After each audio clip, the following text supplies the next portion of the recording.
ചിത്രത്തിൽ കാണുന്നത് അവരുടെ എക്സ്റ്റേണൽ ഡേഞ്ചറായ പരുന്ത് പറന്നു പോവുകയും കുട്ടികൾ സംരക്ഷിക്കപ്പെടുകയും ചെയ്യുന്നതാണ്. Any sacrifice needed for children. Now read the next stanza of this poem. I am their wall against all danger, their door against the wind and snow. Thou whom a woman laid in a manger, take me not till the children grow. I am their wall against all danger, their door against the wind and the snow. Thou whom a woman laid in manger, take me not till the children grow.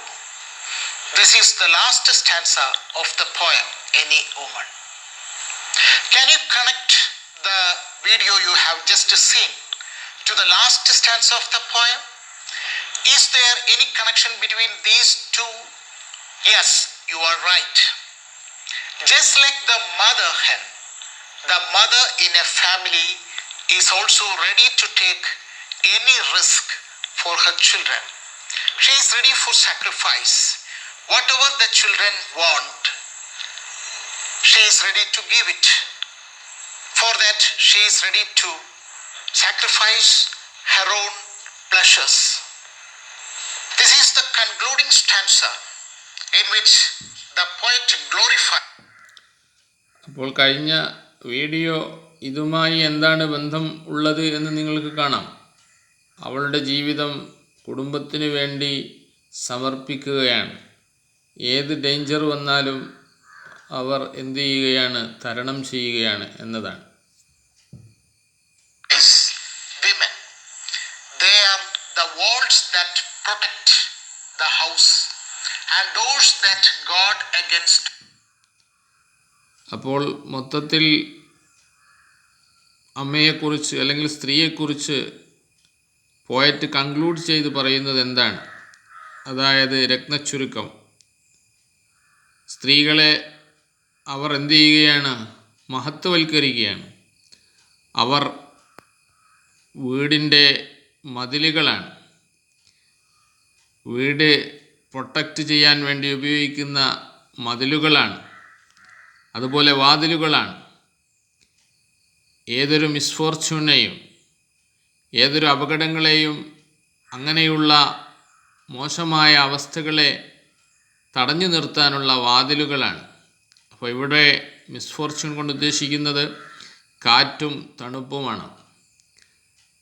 Poet അവസാനിപ്പിക്കുന്നത് ഒരു പ്രാർത്ഥനയോടുകൂടെയാണ്. ദൈവത്തോടുള്ള പ്രാർത്ഥന, അത് മനസ്സിൽ നിന്ന്, എല്ലാ അമ്മമാരുടെയും മനസ്സിൽ നിന്ന് വരുന്നതാണ്. എന്താണ്? അവരുടെ മക്കൾ വളർന്നു വലുതാകുന്നത് വരെ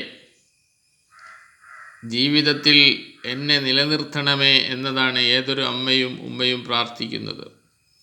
അതായത് പറക്കമുറ്റാത്ത കുട്ടികൾ ഉണ്ടാകുമ്പോൾ മരിപ്പിക്കരുത് എന്നാണ് ദൈവത്തോട് പറയുന്നത്. All harsh realities, harsh conditions, misfortunes, wind and snow. The poet ends up the poem with a prayer to God, which comes up from the heart of almost all the women community in the world, to the society and to the God, to spare their lives until they have seen their children grow and flourish. ഇവിടെ കവയിത്രി ഒരു അമ്മ നൽകുന്ന സുരക്ഷിതത്വത്തെ കുറിച്ചാണ് പറയുന്നത്. ഏത് അപകടങ്ങൾക്കും എതിരെയുള്ള നമ്മുടെ കവചമാണ് അമ്മമാർ. ഒരു പ്രാർത്ഥനയോടെയാണ് കവയിത്രി ഈ കവിത അവസാനിപ്പിക്കുന്നത്. തന്റെ കുട്ടികൾ വളർന്നു വലുതാകുന്നതുവരെ തന്റെ ജീവനെ കാത്തുകൊള്ളണമേ എന്നാണത്. In the last stanza, there is an allusion to Jesus Christ.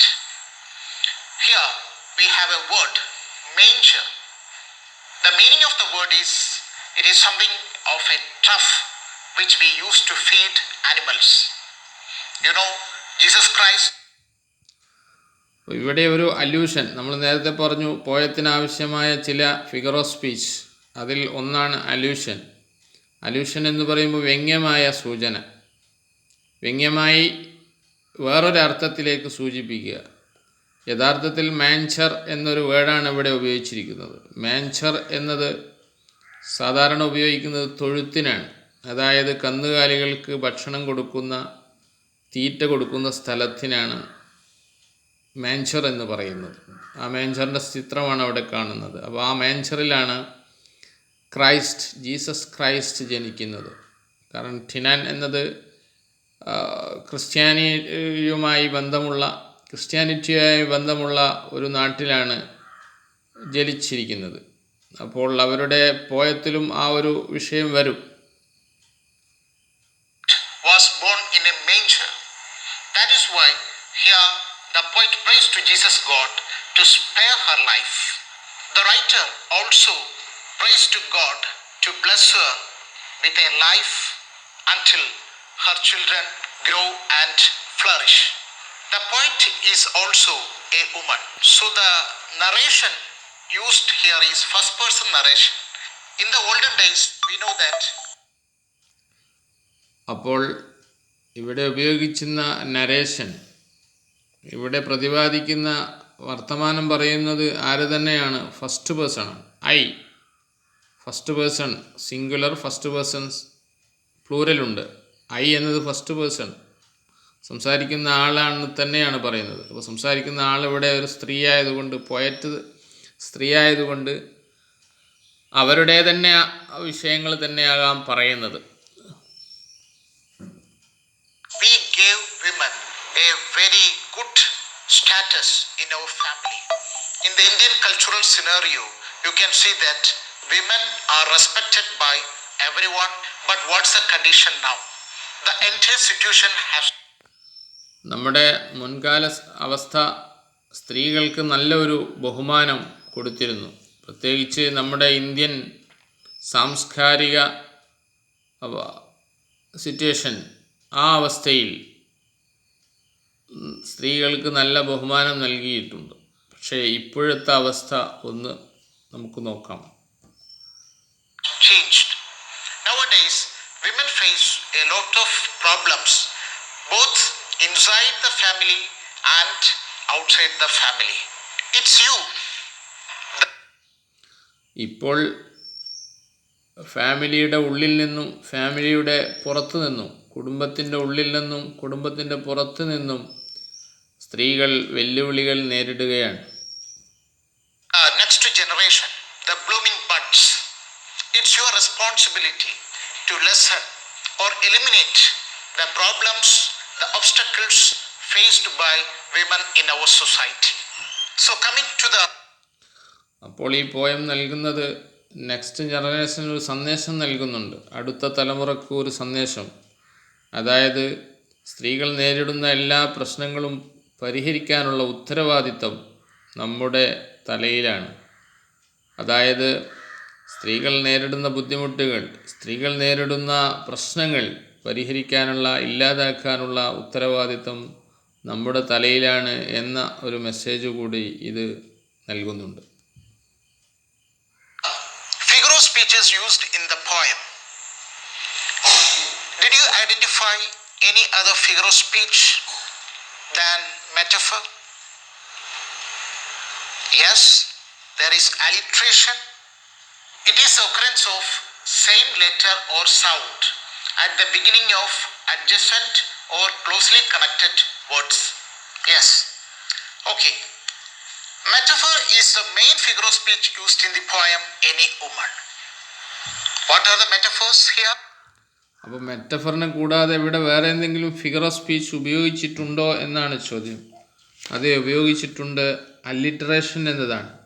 Alliteration നമ്മൾ നേരത്തെ പറഞ്ഞു, ഒരേ അക്ഷരം അടുത്തടുത്ത പദങ്ങളിൽ ആവർത്തിച്ചു വരുന്നതാണ് അലിട്രേഷൻ എന്ന് പറയുന്നത്.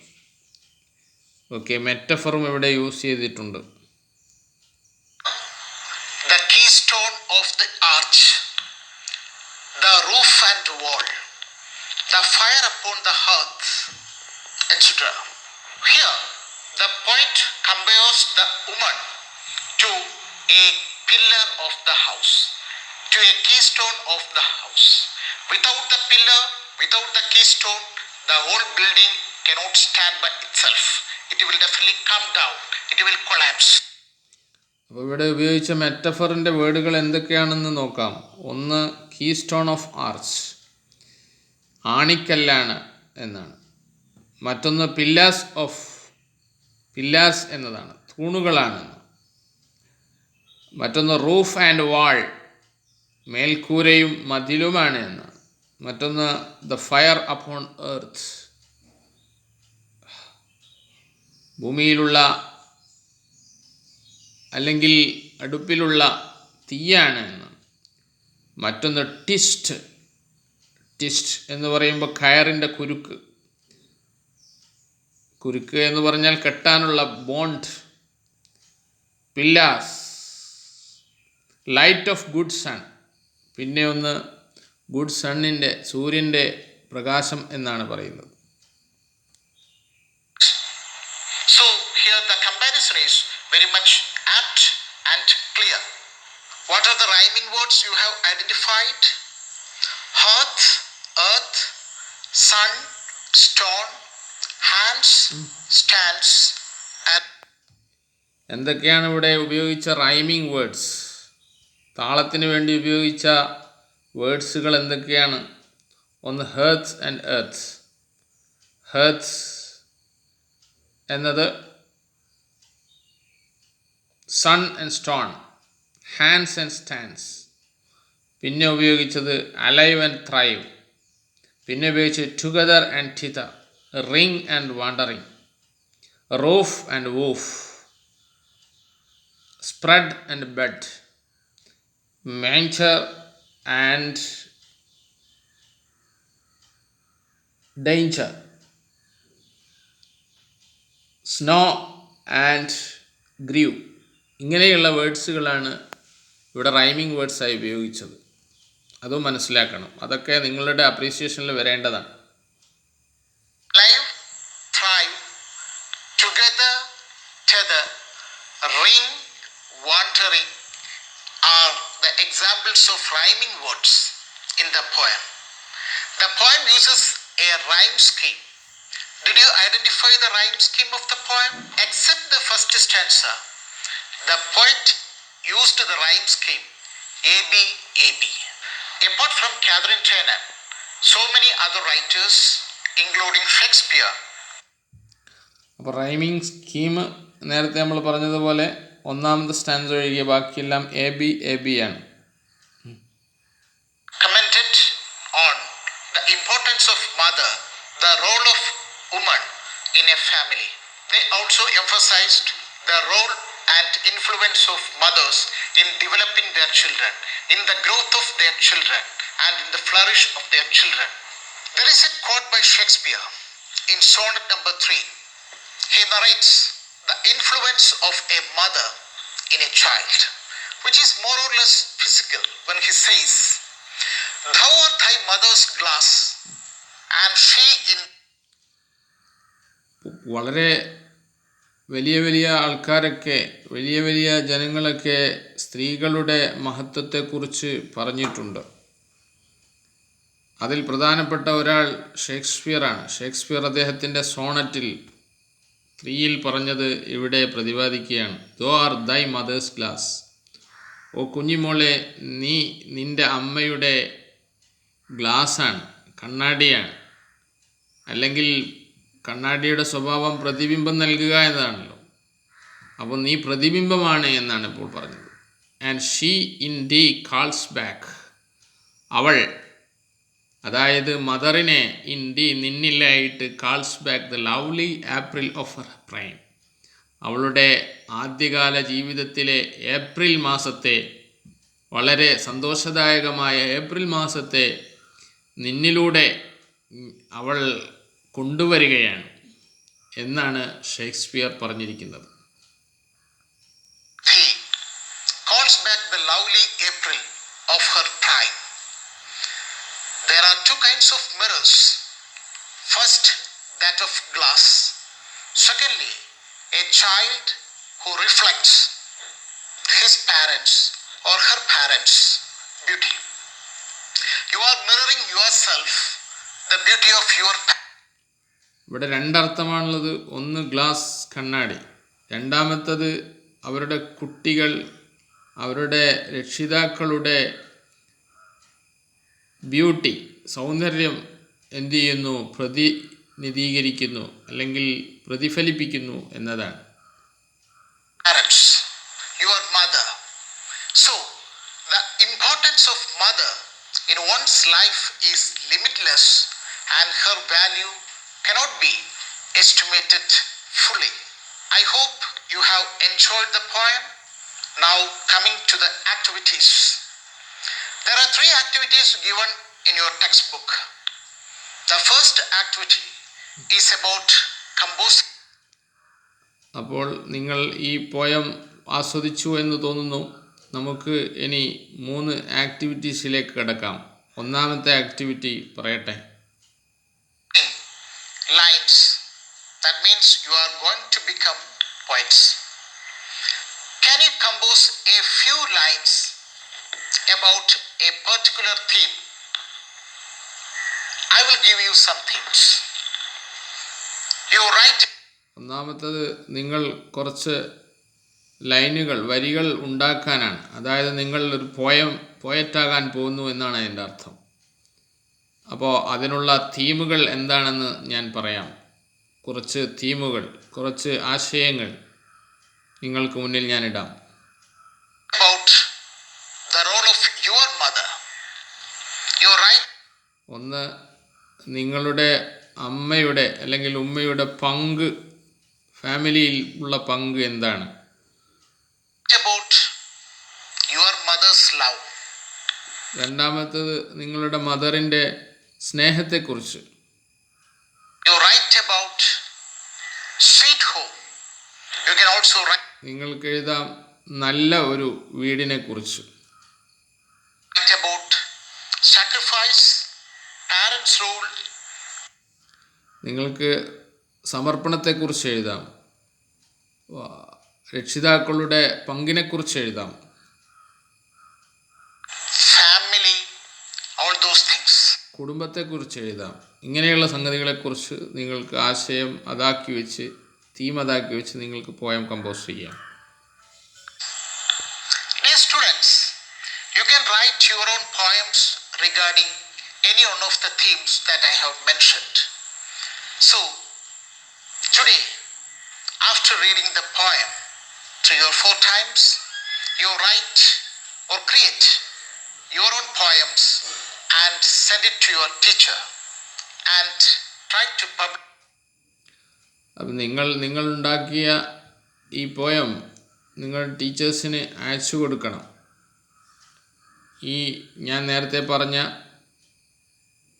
വിഷയങ്ങൾ ആസ്പദമാക്കി നിങ്ങൾക്കൊരു പോയം കമ്പോസ് ചെയ്ത് ടീച്ചേഴ്സിന് അയച്ചു കൊടുക്കാം.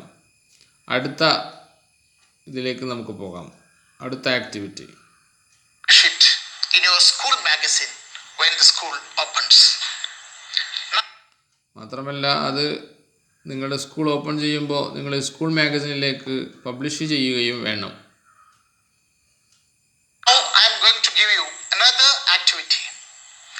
Prepare an appreciation of the poem Any Woman. It's very much easy because almost all the points I have discussed here. When you write an അപ്പോൾ ഇനി നിങ്ങൾ ചെയ്യേണ്ടത് അപ്രീസിയേഷൻ എഴുതുക എന്നതാണ് പോയത്തെക്കുറിച്ച്. അത് വളരെ എളുപ്പമുള്ള സംഗതിയാണ്. നമ്മൾ നേരത്തെ പറഞ്ഞ പോയിന്റുകളൊക്കെ വെച്ചിട്ട് നിങ്ങളൊരു അപ്രീസിയേഷൻ എഴുതിയാൽ മതി. appreciation, you can of course write a brief summary and you can write about the rhyme scheme, about the figures of speech used, the style of the poet and all those things. And you can also write about the theme and treatment of the poem. You can also write your own interpretation of the poem. If you complete this activity, then send it to your teacher and get it corrected. There is yet another activity. അപ്പോൾ നിങ്ങൾ ചെയ്യേണ്ട ഒരു സംഗതി എന്ന് പറയുമ്പോൾ അതിൻ്റെ theme വേണം. ഇപ്പോൾ അപ്രീസിയേഷൻ എഴുതുമ്പോൾ തീം വേണം. അപ്പോൾ അതിലുപയോഗിച്ച ലാംഗ്വേജ് സിമ്പിളാണോ അങ്ങനെയുള്ള സംഗതികൾ എഴുതണം. എന്ത് ഫിഗർ ഓഫ് സ്പീച്ചാണ് എഴുതിയിരിക്കുന്നത് എന്ന് പറയണം. റൈമിംഗ് സ്കീമിനെ കുറിച്ച് പറയണം, റിതമിനെ കുറിച്ച് പറയണം, അതുപോലെ റൈമിംഗ് വേർഡ്സിനെ കുറിച്ച് പറയണം. അതുപോലെ നിങ്ങളുടെ ഇൻ്റർപ്രിട്ടേഷൻ, നിങ്ങളുടെ വ്യാഖ്യാനവും എഴുതണം, നിങ്ങളുടെ അഭിനന്ദനങ്ങൾ അതും എഴുതണം. ഇതൊക്കെയാണ് ഒരു അപ്രീസിയേഷനിൽ ആവശ്യമുള്ള സംഗതികൾ. Given in your textbook. It is the comparison of two poems. Compare this poem, that means compare any one, with another poem of a similar theme. The lines of yet another beautiful poem are given in your textbook itself. There is a poem by Coventry Patmore, The Toys. Go through the poem, try to identify the theme of the poem, try to.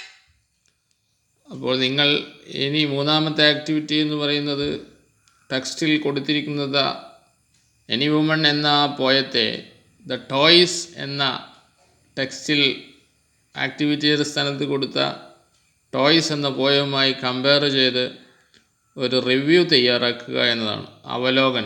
അവലോകനം എന്ന് പറയുമ്പോൾ നമ്മൾ അപ്രീസിയേഷനിൽ ഉപയോഗിച്ച format തന്നെ, പക്ഷേ അതിൻ്റെ നല്ല വശങ്ങളും ചീത്ത വശങ്ങളും എഴുതണം. ഇവിടെ അപ്രീസിയേഷൻ എന്ന് പറയുമ്പോൾ അവിടെ നല്ല വശങ്ങൾ മാത്രമാണ് നമ്മൾ എഴുതാറുള്ളത്. റിവ്യൂ എന്ന് പറയുമ്പോൾ രണ്ടും എഴുതണം, അപ്രീസിയേഷനും എഴുതണം, ക്രിറ്റിസിസവും എഴുതണം. ഓക്കെ, ഇപ്പോൾ റിവ്യൂവിൻ്റെയും അതുപോലെ അപ്രീസിയേഷൻ്റെയും ഫോർമാറ്റ് നമ്മൾ പഠിച്ചു കഴിഞ്ഞു.